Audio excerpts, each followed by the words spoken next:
Hi, I'm Whitney Espich, the CEO of the MIT Alumni Association, and I hope you enjoy this digital production created for alumni and friends like you. Hello, everyone. Welcome to the Chinese Alumni of MIT speaker event. Thank you, MIT Alumni Association, for sponsoring our events. Chinese Alumni of MIT is a worldwide group. Every week, alumni and students Zoom in from the US, Asia, and Europe to join our Zoom social. You don't have to be Chinese to join us. We empower and help one another.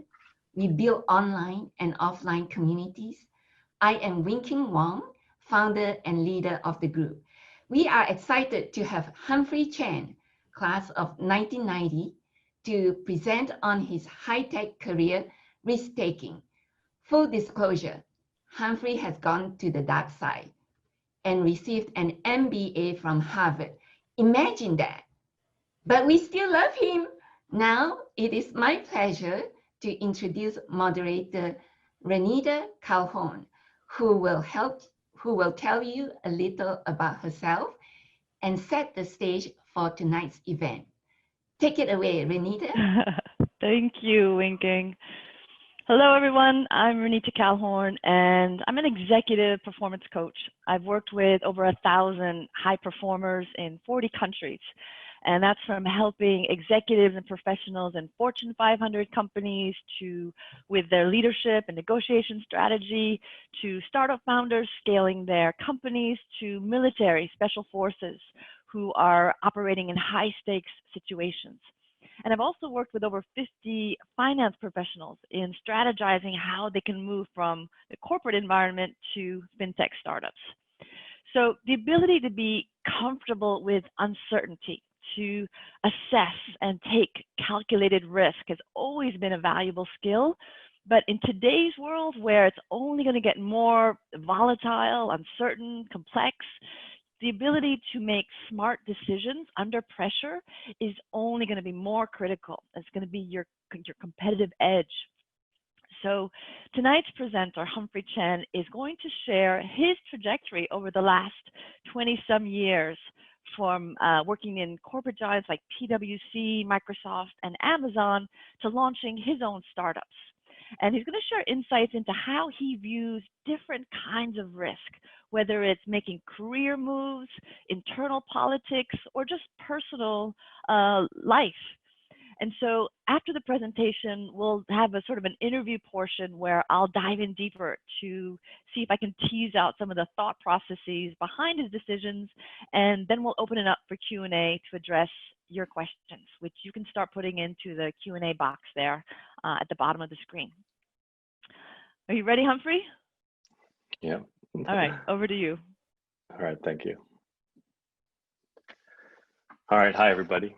It's funny to see my resume in full logo color format. It turns out that there are two HBS cases, Humphrey Chen case A and case B, while case C is actually still a live work in progress.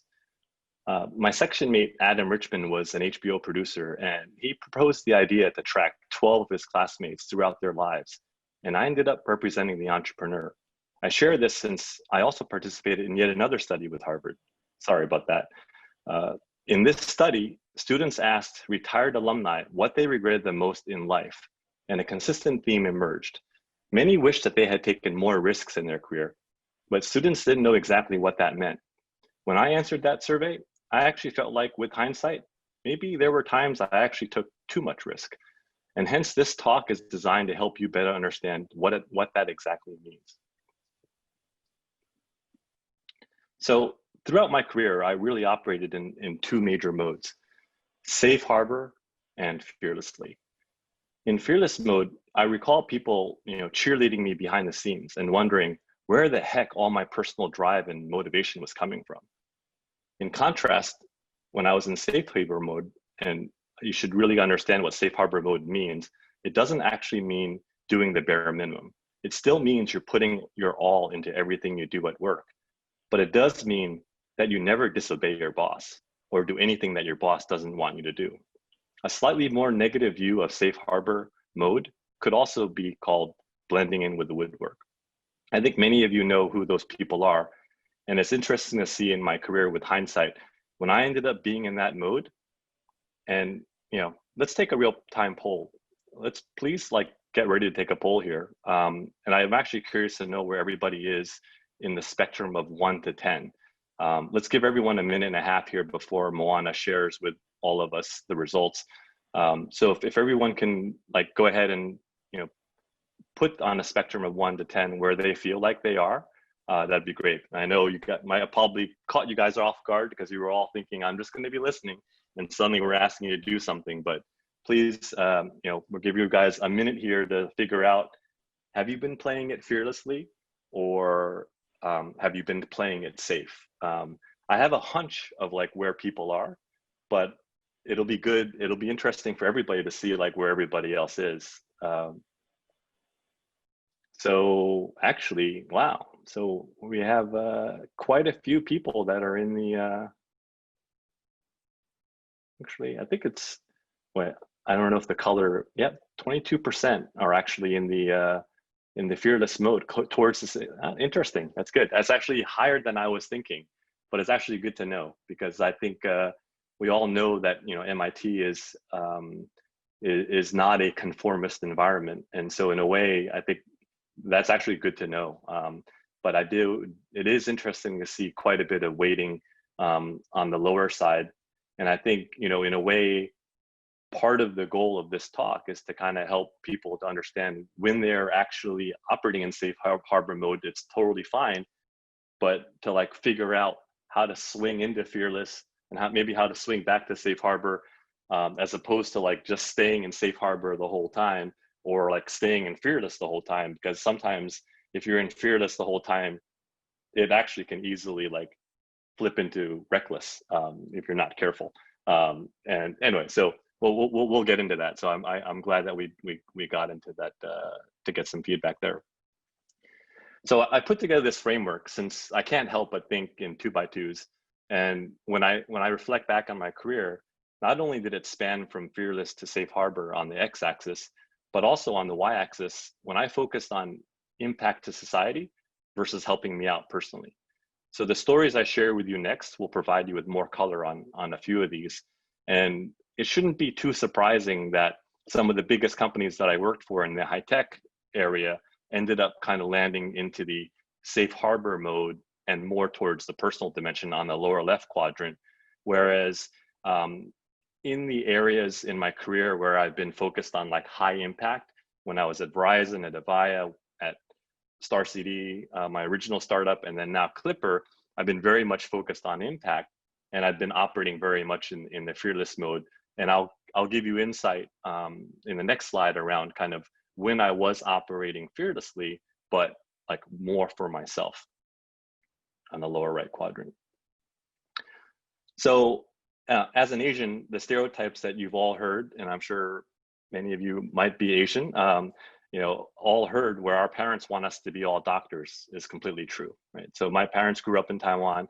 In our homeland, if you were a doctor, you were at the top of society. You were number one. If you were an engineer, you were number two. If you were a lawyer, number three. If you were a business person, it meant you couldn't make 1 through 3, and you were pretty much at the bottom of the barrel. You can imagine the heartbreak that my parents felt when in high school, the day after bring your son to work day, I told my dad that I no longer wanted to be a doctor. But candidly, I also did not know what I wanted to do in the business world, and I did not know anyone that could help me. So after MIT, I decided to try a few industries to see what sticks. My first job at IRI was a direct extension of work that I was doing with my Europe professor, John Little, who, by the way, is 92 now. And his company was the brains behind IRI in the consumer packaged goods world. I loved my first year there, but after a year, I asked myself, do I actually want to be my boss's boss? And if the answer was no, then I had to find a new job. So when I graduated MIT, I had multiple job offers, including Pricewaterhouse, which is now PwC. I reached out to them to see if I could join still after year one, and they said, yes, of course. But a year later, I asked myself again the same question, do I want to be my boss's boss? And unfortunately, the answer was no. By the way, I was course 15 because I didn't want to be in the back office, but PW, ironically enough, taught me how to program in COBOL.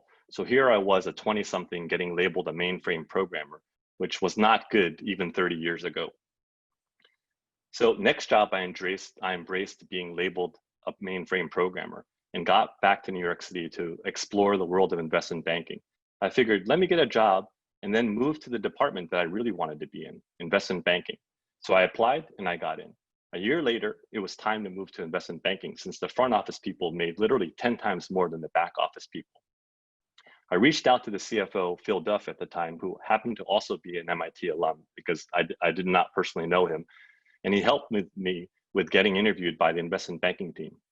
A curious thing happened during the interview process. They all wanted to know why I wanted to be treated like a slave for 2 years in their analyst program. And I told them, well, I wanted to go to business school. And they each convinced me that I should just apply right away and skip being an analyst. So I did, and I got into the only business school I applied to, Harvard. So at this stage in my career, I was operating fearlessly, but with all candor, I was operating for myself because I was trying to figure out what I wanted to be when I grew up.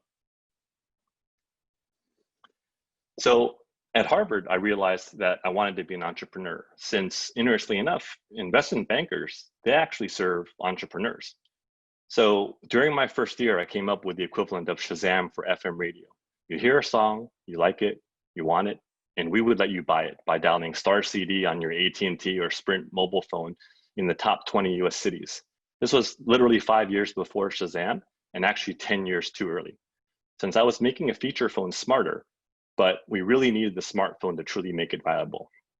In 1996, I graduated business school and I married my high school sweetheart. We had been together for already 10 years.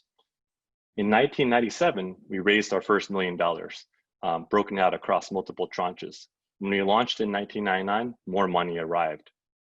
If the company was a great success or a complete flop, we would have known clearly what to do, but we were in the middle. So at the time, I could already also see how irrational markets were becoming. So I decided to expand my startup from Philly to the beautiful Pacific Northwest, where I was already flying out to meet with AT&T, Amazon, Microsoft, and Real Networks. We moved in 2000, and half my company moved with me too. During these years, I was truly fearless on behalf of customers.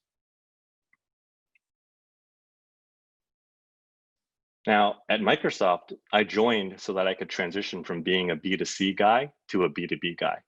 Also, I got tired of running out of money and trying to make payroll. And by 2001, if you had the cure for cancer, no one would fund you still. In 2002, our wonderful son, Jared, arrived. Soon after, my wife also wanted to make plans to go back to work, but she also needed help raising our son. Since she's a pharmacist, we agreed that she would move back east where she had her license and work for a year, and then move back to the state of Washington to transfer her pharmacy license. Well, 1 year became 2 years, and then it became 3 years. By year 3, I experienced a really heart-wrenching moment. My wife had been training my son so that whenever she said, "Where's Dad?" he would point to my photo. But one time I was actually there in person, and instead of my son pointing to me, he pointed to my picture. Ouch, that really hurt. So I moved back to the East Coast. I started off fearless when I joined Microsoft, but I kept getting slapped back into a box because I thought like a general manager or director, but I was actually just a senior product manager. And I ended up in a smaller box in safe harbor mode for the family. At Avaya, I joined in as a director. I was asked to read all the other director business plans and suggest ways for them to be more competitive. I realized back then that even in 2005, people were already using their office desk phones half as much, since the rest of the time they were on their mobile phones away from their desk. I noticed that all the business plans that I read represented incremental and practical minimalism, and Avaya was not ready for mobile disruption. And they were already being attacked by Cisco on the network side of the world and by Microsoft from the desktop side of the world. I recommended that we double down on mobile, and this led me to prioritizing acquiring a $15 million mobile startup. It was great to now experience what it felt like to buy a startup and integrate it. Not too long after, we got taken private by Silver Lake and TBG, and I moved into strategy for Avaya. There, I identified a strategy for Avaya to better compete against Microsoft by partnering with Google. When I pitched the strategy to Google, they loved it. When I pitched the chairman of Avaya and partner at Silver Lake, he loved it. When I pitched it to our largest customer, Morgan Stanley, they loved it. When I pitched it to my president and CEO at Avaya, they did not love it. I was asked to stop, and then I was promptly ejected. Here, I was fearless for customers. My boss, my chairman, my partner, and customers all loved what I had planned, but unfortunately, the layers in between did not. At Verizon, note that Verizon were all part of the pre-deregulated AT&T. So for some of you who may be familiar with this part of the industry, and I was based in Basking Ridge. And so while Avaya was shrinking, Verizon was growing. If you know anything about the telco world, most people are lifers there. So for me to join at the executive director level there are actually two types of antibodies that usually kick in: new person antibodies and new idea antibodies. And I represented both. So about 2 months in, my SVP and boss didn't feel well. And so he asked my VP and coworker, Marjorie, to fill in for him during the Monday morning CEO roundtable meeting. As it turns out, Marjorie didn't end up feeling very well Monday morning either. So she asked me to fill in for her. So I did. When the meeting began, I was thinking to myself, shoot, what am I going to say, since like no one debriefed me with anything? So when my turn arrived, and literally I was surrounded in a room with all the senior leadership within Verizon, who on average had been with the company for more than a decade, if on average 15 years. When my turn arrived, my CEO Lowell said that he had already heard really good things about me, and he asked me what I was up to. I went ahead and shared the idea of creating the 4G Venture Forum, a collaboration with leading VCs where we could each raise each other's IQ on our respective priorities, and we could de-risk opportunities, co-invest, and commercialize new technologies together. After I said my few minutes, Lowell, our CEO, said, "Awesome, let's do it." The next day, my boss, Roger, said, "What the hell happened yesterday?" And I said, well, Lowell asked me what I was working on, and I told him.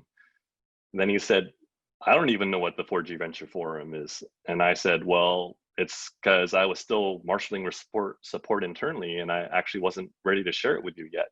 And then he's like, "But it was ready to share with the CEO, the executive team?" And I was like, "Yeah, well, that's really what I was working on." And Roger said, "Okay, go make it happen." So like in hindsight, that was like a fearless moment. But thank God I had thought things clearly and was able to persuade people. So during my time at Verizon, I was fearless again for the customer. But by 2013, I was getting frustrated, since out of a dozen billion-dollar initiatives that I had wanted to make happen, I was only getting approval for at most 3. People told me not to be too greedy, since that's a great batting average in corporate America, but it frustrated me to no end, so I left. I took many risks after Verizon, again on behalf of the customer, but they didn't all pay off.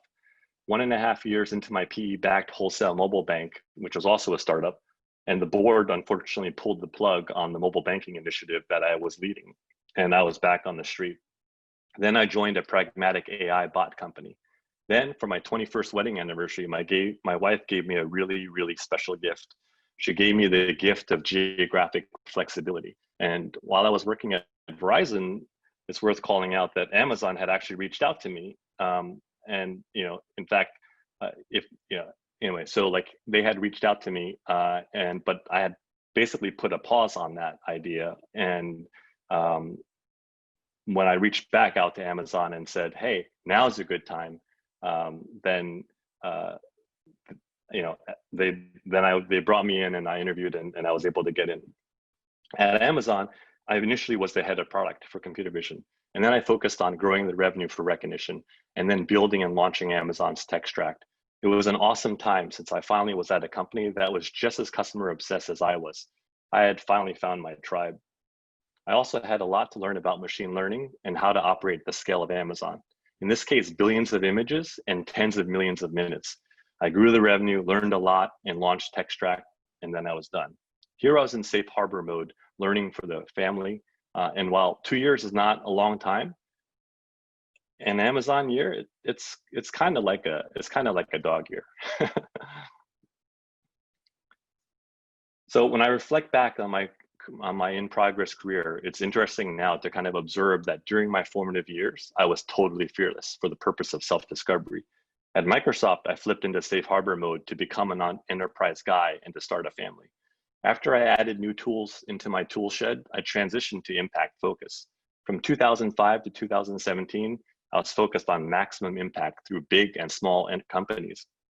When I joined Amazon, I was actually back in learning mode, adding new tools to my toolbox. Today, I'm back to having an impact focus. It's interesting to observe that without even knowing, I had flipped from fearless to safe mode after the first decade. And then after another decade, I flipped back into safe harbor mode before focusing again on impact. All right, let's go ahead and switch into Q&A mode here. Let me turn off my sharing here. That was awesome, Humphrey. Even though I've heard the stories before, I mean, they amaze me each time.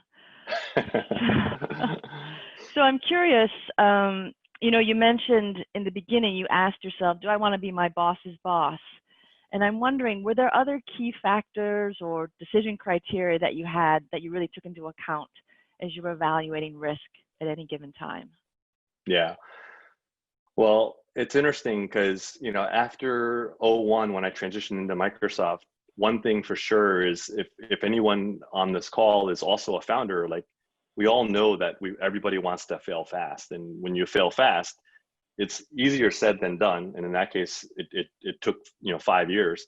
But like, what's also important to realize is like the support infrastructure that you have at home, right? So in my case, I had married my high school sweetheart, so we were already together for 20 years. So I felt like I had like a nice, foundation. I had a support foundation that was with me to support me. But it is also one of those things too, where you end up hearing, from your parents, from your grandparents, they're all like, you went to MIT, you went to Harvard, and you don't have a job. It's like, these kinds of things where, like, I remember like coming right out of business school, my first year out of business school, and I was living in my childhood bedroom. And so these are all like humbling things where if your family behind the scenes is like starting to get fed up, Right. It actually influences you to actually listen to them a little and be mindful of it. And so in 01, when I decided to like flip into Microsoft and go into like safe harbor mode, I didn't call it safe harbor mode back then, but it was basically, I need to go somewhere safe and steady and predictable. And I also needed to learn. I was also being mindful of my family support base and listening to them, but also listening to the market. So I think for me, I also do care about like what my family thinks, and so when you have someone who's supporting you, you can't completely take it completely for granted, because again, when it happened, after I left Verizon and I had multiple startups, and some of them worked and some of them didn't work, and again, after a while, people's tolerance for the risk starts to get diminished. And so that's almost like another signal that prompted me, yeah, I need to go back to a big company, because a lot of these small companies, and I think most people know that even if you're like angel investing, it's like 1 out of 10 are successful. So that means the other 90% are not successful. And that's easy to say. But when you're experiencing it in real life, it's painful. And it's also humbling, right? So I try to balance these things. And even early on in my career, where I'm like making decisions every year, nowadays, the millennials, Gen Z, is making decisions every quarter, right? Every 3 months. Do I want to be here? No, out, in, out. So like, of dog years. Like, yeah, I mean, I think, people who are older than me are used to the GE, IBM, Sony lifers, and those people would look at my career and go, wow, you were in 3 companies between MIT and Harvard. Like you couldn't keep a job. And they would look at that as like, wow, like frown on it and look down on it. Whereas it was actually a conscious choice. But now it's reached a point where it's like literally every quarter. But then there's also still some people who are kind of on track to be lifers because they might be risk averse too. And so, but you know, so there's like all sorts of extremes, and that's why that kind of safe harbor, fearless framework allows you to kind of be in multiple modes in different times of your life, because it's okay to be in safe harbor if you're trying to start a family, because you do need some predictableness in the household in order to start a family. And it's okay to be fearless if you're like fearless for customers. But anyway, it what I looks find, like, yep. sorry to interrupt. Yeah. Were you finished? No, go ahead. Yep.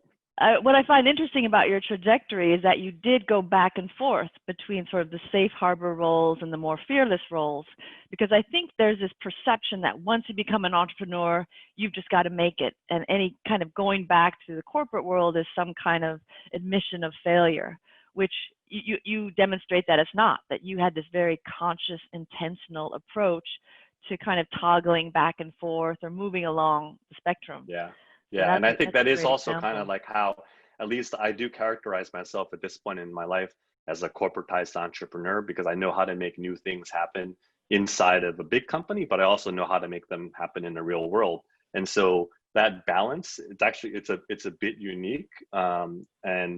But yeah, no, you can actually be both things. And in that case, it's, you know, I've basically been doing a lot of continuous self-discovery and evolving, right? And so there are some people who I know, like from college, who are still doing exactly what they did right out of college. And for me, that already feels like, you know, 10 lives ago, because it was so long ago. And I, you know, switching from a PC guy to switching from a wireless guy to a PC guy to a desk phone guy to a mobile banker to a bot guy to machine learning, all these things. It's like so many different changes. And, you know, those changes are actually hard to make. But at the end of the day, like if many of us here, we're all MIT alumni, like you have the aptitude, and it's, if you put your mind to it, you can adapt and you can change. And in a way, like, because I've always been focused on new technologies and new things, I kind of have been going with the flow, as opposed to just staying where I'm like comfortable, right? And so in that case, like if I'm always like stretching further, then I'm like, I am adapting with the marketplace as the market is adapting. Yeah, so what would you advise to the people who are feeling more risk adverse? They're closer to safe harbor, the 2s and the 3s.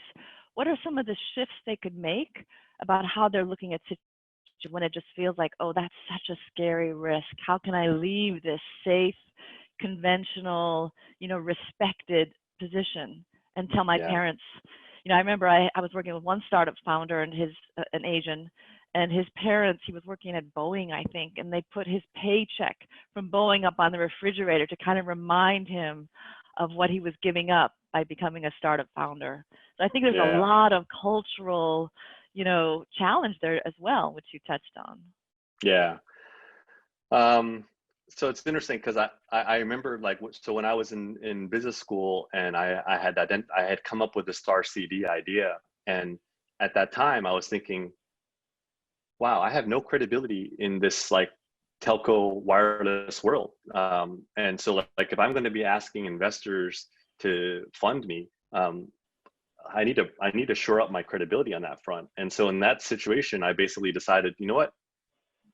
I wasn't planning on working in the government ever, but I decided, like, for my summer internship between first year and second year business school, it's like, wow, maybe I should work for the FCC, right? So and so like I literally planted this, you know, on my resume, because I knew that it would actually provide me an extra level of credibility because I spent time there. And so in a way, like, I was already planning ahead, where if I'm going to raise money in a wireless startup, and if investors realize that I spent time at the FCC and I was advising the chairman of they'll be like, oh, he knows what he's doing. And so in a way, like, if you're not comfortable like taking a leap into something totally different, you start building the credibility by like demonstrating it in a volunteer capacity, helping someone else out, because then you can point to that as like a proof point that actually allows for you it to serve as a bridge to your next place, right?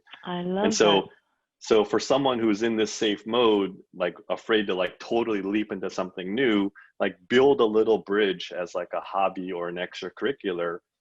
Because at the end of the day, the nice thing that we all have, which people easily forget, is an MIT degree. I mean, that is a giant safety net, right? So imagine all the people who don't have degrees that people recognize. It's a lot harder for them to get attention. We have degrees that people recognize. And so in a way, if we're afraid, you can imagine how other people feel who don't have like a brand name degree. And so it's easy for us to like be humble and not appreciate it, but it's worth something, and people value it. And so Absolutely. the risk is actually not that high. And one of the things that I got advice earlier on in my life is to basically, live life with no regrets, right? And so and that's kind of like a parallel around a lot of people regretting not taking more risk. Like I can honestly say that I don't have any regrets, and it's because when things have been landing on my lap, I'm more likely to try as opposed to just dismiss or be afraid. And that's why I do feel like, and I'm glad that actually a lot of people who are joining us in today's webinar are also feeling, at least 20% of the people in the call are feeling fearless. And it's a good place to be. But it's also a tiring place, right? Because in a way, like if you're focused on the customer, that's great because you're representing what they need. But it requires energy, and it can be wearing. So I think for people who are risk averse, they need to be more confident about like their skills, and just be aware of the fact that when you actually fail, you learn the most. And so if you actually are trying to avoid failing, then you're actually avoiding learning and growing. I wanted to point out, and also the point about MIT, right? I think people make failure such a big deal, but it's actually not. I think it's really just this psychological hurdle. And the fact that you tried to start up something and it didn't work and you go back, to a corporate job, it's not that big of a deal. Well, and the high tech world knows this, like, you want to fail fast.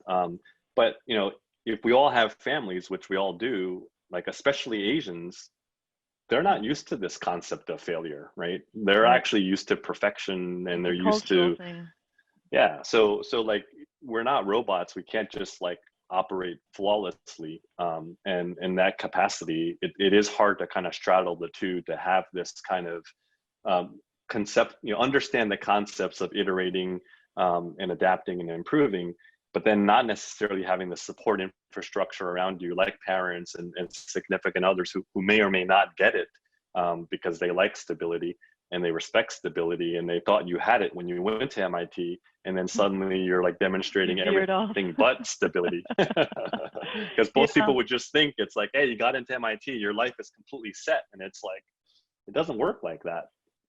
But I want to point out that a lot of people think entrepreneurs are just taking these kind of wild risks.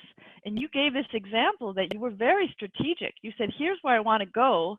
So in order to build the credibility to kind of set myself up for success, maybe I need to get these skills or these brand names. So you didn't just take some huge leap. You really were very strategic about it. So I think that's a misperception that's out there. No, that's fair. And I think, in a way, even in college, like I always had in my mind like where I wanted to be the next few years, and there was like targets that I had, like missions that I basically put on place for myself, right? So I already knew going, even at MIT, like I knew I wanted to go to business school, and so that was already like a goal in mind that I was working towards. And so I didn't have plans about like Microsoft or like Amazon. Those things were like much more reactive and opportunistic. But in a way, you reach a point where you're just like looking for qualitative aspects. And so for me, like I tend to like work best when I'm like, I really believe in the mission and the purpose. And so, and like, if you're a founder, it's hard to like, it's like lightning striking. It's just, you don't know where it's going to hit, and you can come up with 20 different ideas, but the right one is the one that truly excites you. but you don't know which that right one is going to be. So there's actually like a required amount of experimentation. But like I also remember throughout my career too, where I had many headhunters reach out to me like throughout my career, and earlier on in my career, I just like, nope, busy. And then it's like suddenly I'm not busy and I'm looking for them, and I reach out to them and I'm like expecting that they're gonna like find me a job as soon as I ask them to. And it's like, it doesn't work that way, right? So if people come knocking on your door and you don't give them the time of day, they actually stop knocking on your door, right? So I am in that sense opportunistically reactive. And that's like, it's important to kind of frame that in mind too, because this is another aspect that's probably specific to Asians. Like we kind of grew up, and I don't know if it's in our DNA, but like I grew up valuing loyalty, and loyalty is something that I felt like, you know, if someone is employing me, then I'm going to be super loyal to them. But you realize over time that it's actually not a two-way street, and the loyalty I was giving people and employers wasn't actually being reciprocated. They actually, you know. Yeah, so you know, can I jump in there? Because so looking back, I've heard you say that you feel like maybe you were a little too loyal. yeah. Looking back, how would you adjust that lever? You know, how would you make those decisions about when to be loyal, when to really, you know, focus on self-interest? What's your thought process there, or some of the criteria? Yeah, I mean, I think there were things that I did where I felt like it was the right thing to stick with the company and like say no to the opportunity. But in hindsight, you know, like, so one example, when I was at a bank, I had the opportunity to meet with an SVP at Apple for, you know, Apple Pay position. And at the time, like the stupid thing I did, which I'm saying it's stupid now with hindsight, I basically said, I asked my CEO back then, what do you think?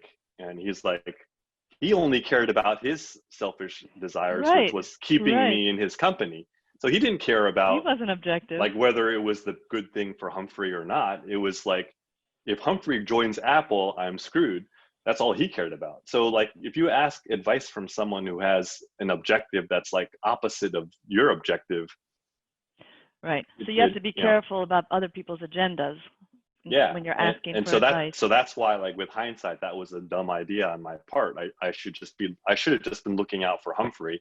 And instead I was like, hey, you know, come by. Yeah. Let me get some input from everybody. And it's like, why did I do that? Right. And so, but there are other situations too, where I remember like in the investment banking world, people were jumping to different companies, and a lot of people had no loyalty. But a lot of the Asians tended to like, I got to stick with it. I'm here. But then in the meantime, we saw non-Asians jump from investment bank to investment bank. And every time they were jumping, they were like boosting their salary 20%, 20%. And so they basically were like maximizing their personal worth. And then people who are just, you know, heads down doing the work were just like getting taken advantage of, because nobody's giving them like salary boosts. Nobody is like, you know, promoting them because of their loyalty. And so in a way, like there's a bit of a, you know, and this is like, you know, Asian specific, but even for my dad as a doctor, they didn't teach us this, but I think we inherently, I inherently feel like it. And maybe it's because a lot of it comes through in movies and cultural things about like the importance of it. And so in a way, like I was living it, but then I realized career-wise, if it's not like two-way, then you actually are being done by being overly loyal. And I think I realized that I was probably loyal to a fault. I'm not saying loyalty is bad, but if you're too loyal, then that's when things become unhealthy. And I think this is kind of like where classic yin yang come into play. Like striking that right balance is so important. And that's also like how Safe Harbor and Fearless, like over a lifetime, you end up having, you know, balance, because I was in these different modes, and these modes were like offsetting the other modes.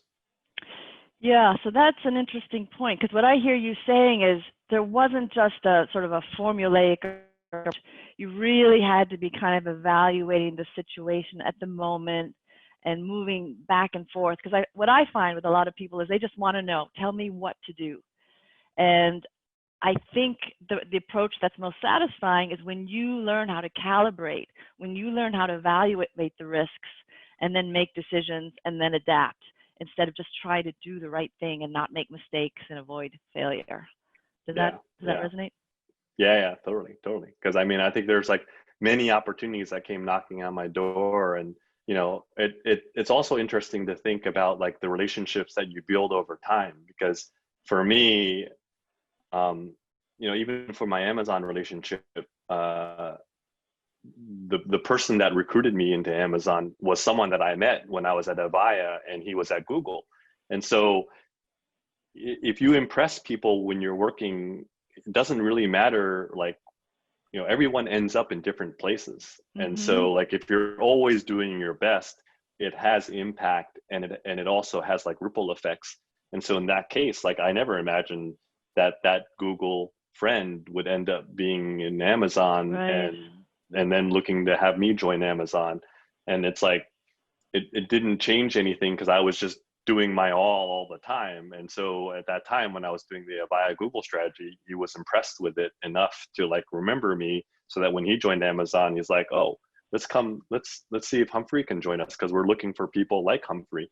And so in that situation, I was like, wow, I'm glad that, you know, people are like recognizing, you know, what I can do, and thinking of me wherever they are.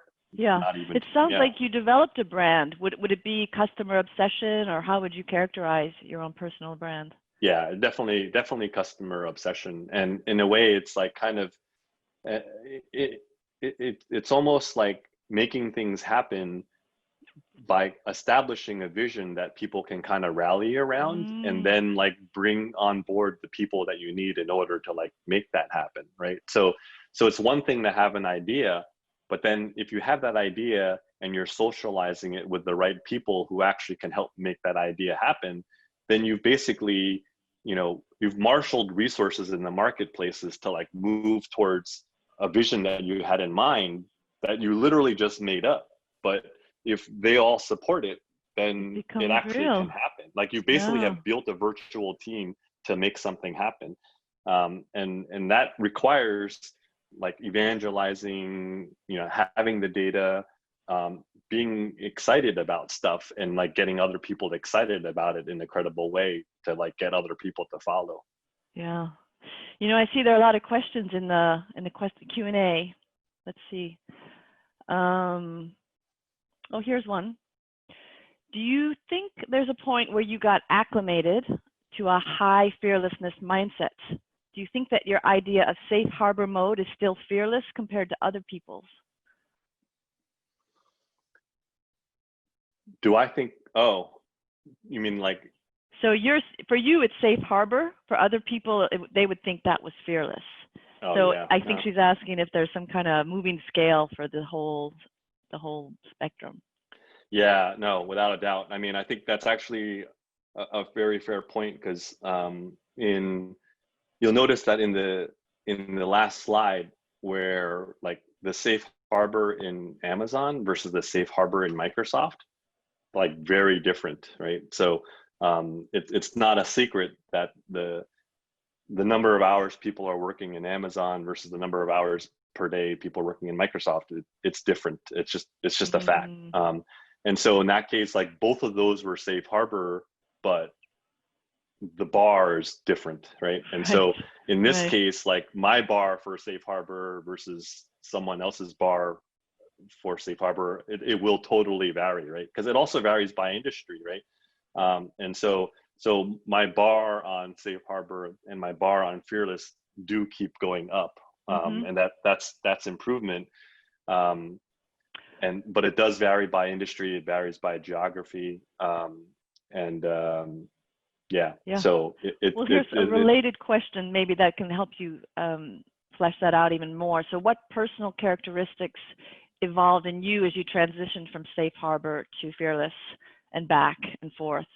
So which characteristics do you feel are the most important?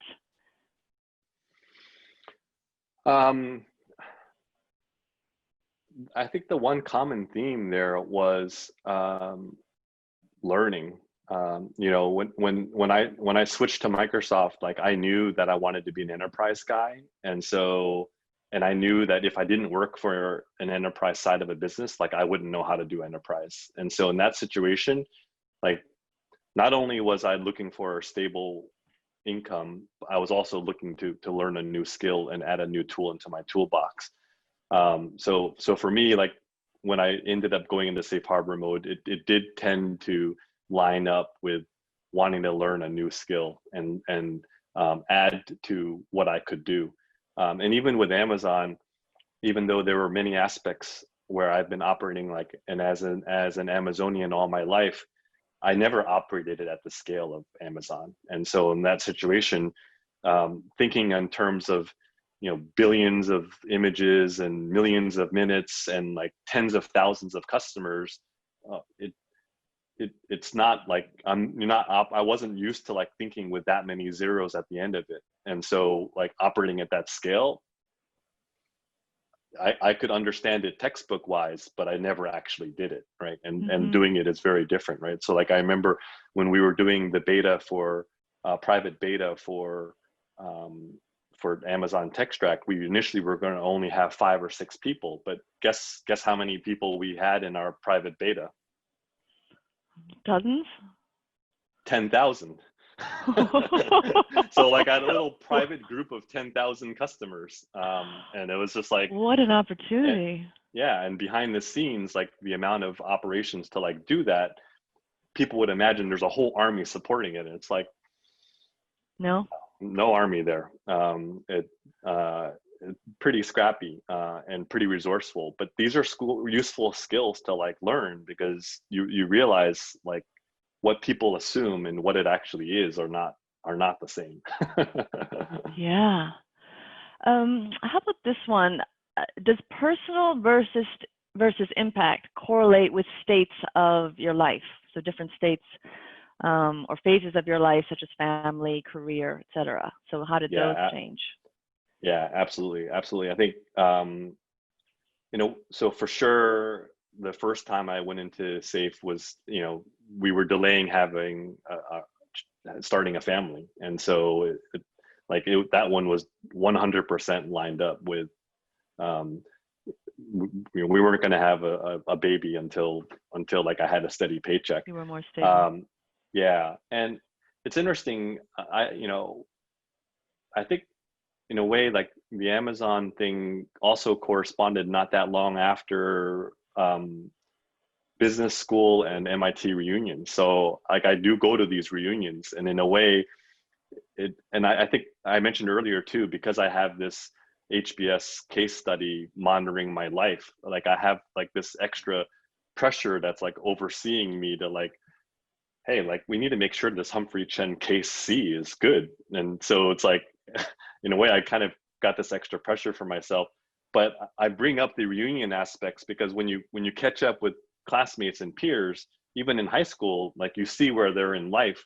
And so in a way, like that also prompted me to like step up my game. And so in a way, I was kind of like, oh, if I just keep doing these like random things, like where does that end up? And so in a way, I kind of felt like I needed to like get back on track. And so in a way, I kind of felt like MIT and Harvard were like serving as like guardrails in my career, where it's like I didn't want to like fall off the deep end. And it's like, oh, interesting. Yeah. So in a way, I think that I felt subliminally extra pressures to like basically, you know, up my game, because I didn't want to like disappear into like no man's land. Okay. So that's kind of how you were gauging impact and how to make those decisions. Yeah. Someone's wondering, do you have any method or tools did you find helpful for self-discovery? You know, I think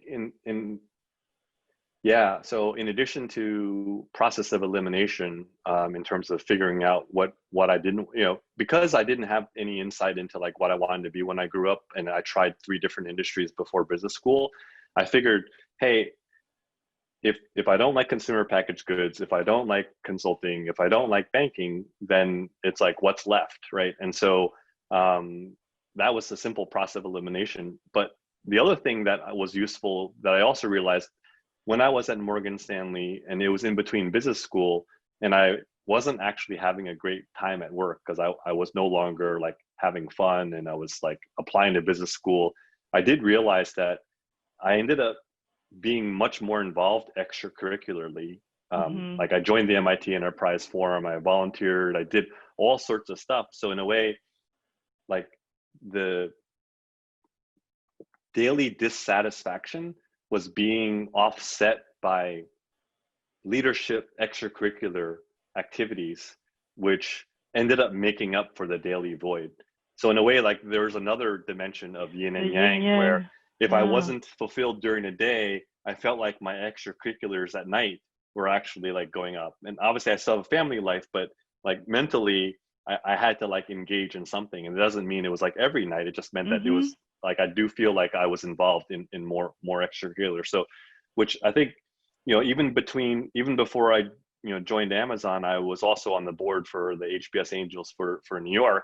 And I was like the marketing co-chair, and it was really fun. I ended up meeting all sorts of startups. And in that case, it's like seeing new ideas that would kind of keep inspiring me, because a lot of times if you're thinking about new things, you need inspiration. And if you see other people's ideas and you're working with startups, it actually inspires you. So for me, I kind of used extracurricular as another way to kind of balance out things that I wasn't necessarily doing during the day.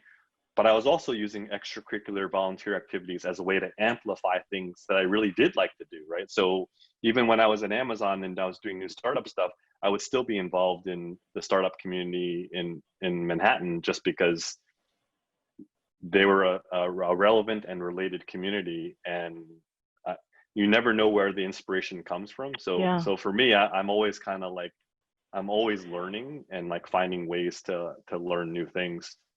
Those are really smart tools. Those are actually tools that I recommend to clients. So one, to have a side hustle, right? So you can start developing skills on the side, and even just doing those extracurricular activities, just even an hour a day can kind of change the whole tenor of your day or your week. So you happen to intuitively find those. And then a third tool that I would recommend is really getting clear on what are the criteria, the decision criteria for any particular situation. And, just very rationally rank those criteria for maybe, situation A and situation B. You can come up with some actual, metric, and then you check in with your gut. So you start with this rational process, and then you check in with your emotional sense as well. You know how if you throw a coin and you get heads, and then you're really disappointed with that answer, that just shows what you really wanted. So I feel like these kinds of tools can sort of manage the thinking so that you're not going around and around in this endless loop. Yeah, no, and I think it's kind of like one of those things where you just want to avoid being in a rut. Exactly. And I think it's easy for someone to be in a rut. And if you're in a rut, it's like, how do you shake it out? And in a way, like, I think where I see people kind of getting trapped is they're good at something and people value it, but then it's like, could they actually be doing more? And could they actually be having more fun? Could they actually have more impact? And that's kind of where it's tempting and easy to just settle. And I think that's probably like the root cause for why like a lot of people might have regret in their careers for like having settled too early. And in this case, I think at least with MIT people, we're more likely to be adventurous and exploring, but there is a way to like take it up a few more notches if you're more methodical about it. And in this case, we want them to be more fearless, and we're not suggesting to be reckless, right? Because if you're fearless and you have data to support your fearlessness, and you're like representing a customer, representing something that you really believe in, then that's a solid place. But if you don't have enough facts and you don't have enough information and you just like drop a whole bunch of stuff and then do a totally different thing in a random part of the world with no linkage at all, then that's reckless, right? And so Right. like we Right. don't want to encourage like random unpredictable things, unless of course that is a way to help you get out of your rut, right? Because sometimes people do need to like go to Burning Man and do Make something a wild and big crazy to like change. reset themselves, and so maybe that is okay, but in That's a way just a week. yeah, that's a 1 week thing, not a permanent reload thing. Yeah. And I think there's so many ways to test and experiment now. You can do a side hustle. You can volunteer, like you said. It doesn't have to be an all or nothing, total leap. Yeah. I think we have And time for sometimes one. it's like, and sometimes like changing cities, can, and it probably was more relevant pre-pandemic, but Yeah. changing cities. I mean, I know of people who are thinking about moving to New York City because New York City before was totally unaffordable, and now it's actually affordable. Right. So that's actually a more positive way to look at this. But by the same token, a lot of things that were great about Manhattan aren't as great about Manhattan right now. So it's just kind of like, but sometimes like everything changes, right? Yeah, you change the zip code you're in, and it can actually shake things up in a big way because the routine changes, and suddenly you might get inspired in ways that you never even thought of. Right, right. One last quick question. How would you advise your son? He's 17, right? Yeah. Oh man, that's a tough one. Because I think it's very tempting for parents to try to have their sons and their children to become mini versions of themselves. But like everyone is different. And so in this case, my son is, he loves archery. And so he's more of a jock than he is a nerd. And he's better in English than he is in math. So there's already so many different things about him. And so it's like, my wife's more of a nerd. So basically 2 nerds created a jock. So it's kind of like my advice. Rebellious, it sounds like. he loves soccer. So in a way, it's, I think what's interesting is we're aware of, at least, we're all aware of the glass ceiling for females in reaching the executive ranks. But for Asians, we have the bamboo ceiling. And in the bamboo ceiling, a lot of it that I've discovered is that, my parents, the same way they felt like doctor, engineer, lawyer, they also told me that like sports were a complete waste of time.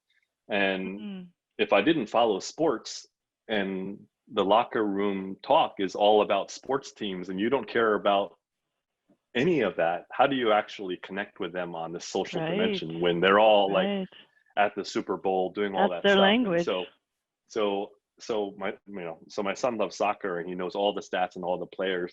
So in a way, I think the next generations, the second generations, like, to integrate, you actually need to, find more commonality about socializing. And so for me, that was more of a challenge because I was just like focused on earlier part of my life, study. And anyway, but let's save time for the last slide here. Thank you. We covered a lot of ground. Yeah, totally. So part of the reason that we did all this is, I volunteered to do this talk because I do actually want to help out fellow alumni. So if people want to reach out to me, I'm happy to mentor and advise in any sense, like within reason, of course. So there you can connect to me on LinkedIn, and reach out to me on my email, h@clipr. Just for your reference, what clipr does, I mean, we actually compress meeting recordings down to like just the moments that matter. So like there's a ton of Zoom meetings, team meetings, and we'll basically index it and let you search it and find highlights. So it's designed to be a time saver. Sign up for the beta. And if you haven't joined CAMET, please join CAMET. And Renita, please I'll let you end to cap it. Oh, well, if you're looking to risk in your life, your career, reach out and we'll have a conversation and see if I can be of support in coaching. Awesome. Cool. Thanks, everyone. Thanks, everybody. All right. Take care. Thank you. Bye-bye. Bye-bye. Thanks for joining us. And for more information on how to connect with the MIT Alumni Association, please visit our website.